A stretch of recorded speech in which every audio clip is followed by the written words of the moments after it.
Бірден қолың жетпейді барлығына. Шағым айтпа еш уақыт тағдырыңа.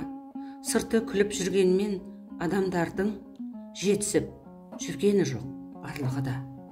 40 күн қара бұлттан төгілсе де, мәңгі емес жауған көктің жаңбыры да. Дауылдан құламаған ағаштардың тереңнен су құйылған тамырына. Көктем келсе тіріліп қайт өседі, қыстан қалған дәнектің қалдығы да. Уақыт өте қалады солғын татып, бүгін піскен жемістің балғыны да. Сондықтан басыңа кеп түскендердің мәңгі деп қарау бекер барлығына.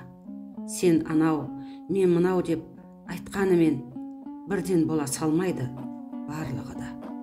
Адам түгілі тау таста бағынады Тәңірдің бұйыратын жарлығына. Менен ол одан анау асып кетті деп босқа ренжи берме тағдырыңа.